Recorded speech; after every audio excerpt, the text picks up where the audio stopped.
Hi, this is Screen Rant at Comic-Con, and I'm here with Mason Alexander Park, who plays Desire in Netflix's The Sandman. Now, you guys just came out of Hall H, and you dropped the new Sandman trailer. So tell me what it was like to see and hear the reaction of the fans.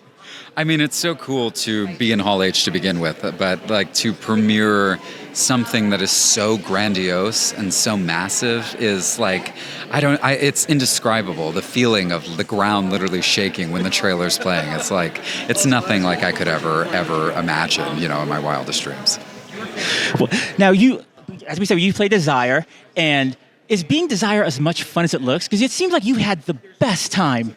I really do. I get a lot of good fun, opportunities to just kind of be a bit of everything, which I love. Desire is so well-rounded when you think about it in context to how Desire, plays into the human experience. Like, it is so many good things, so many bad things, desperation and need, and also love. And so it's kind of exciting to be able to play with all of those textures. And I think that's what maybe makes it a really fun, makes them a really fun character to play on screen, because I just kind of get to do everything. Now, of course, you are part of a large family of supernatural anthropomorphic personifications. And Dream and Death have a very close relationship that we see in episode 6, but you are kind of the opposite of that. Let's talk about what is Desire's problem with Dream? Well, that's something that people are going to have to watch the show to find out. Or if you know the comics, most people who have read them understand where the animosity sort of began. It's we've been alive since the beginning of time, essentially. So there's a lot of time for siblings to sort of rub up against each other. And as Neil once described, Dream to me as sort of like Desire's stuffy older brother. Like, they don't always see eye to eye.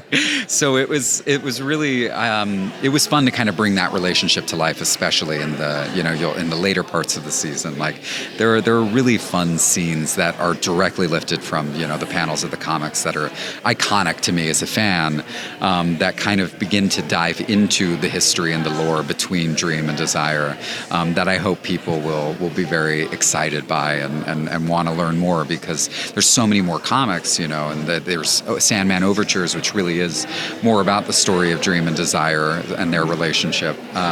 So I hope that we get a chance to kind of adapt as many of those issues as we possibly can, so that people get the full scope of what actually happens between these two individuals. Absolutely. Now, of course, you mentioned Neil Gaiman, who created the Sandman. What is the best part of being in Neil Gaiman's universe?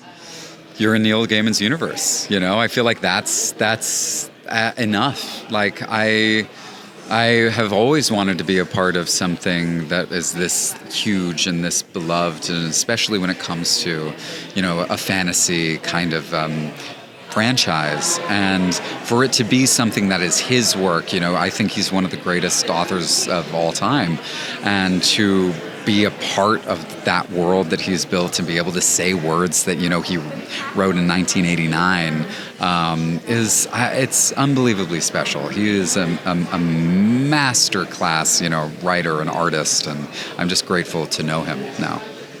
Is there a particular episode or moment that you just can't wait for everybody to see? Oh my God, there are so many. I personally I know a lot of people are saying they're really excited for Sound of Her Wings, which is obvious, and I am too. But I really like the episode that comes before. Episode 5 is 24-Hour Diner. And it's every bit of unsettling as I would have wanted it to be, I agree. Well, listen, thank you so much for speaking with me. You are the perfect Desire. And I cannot wait for everybody to see The Sandman and your performance. Thank you. I really appreciate that. Take care. Thank you.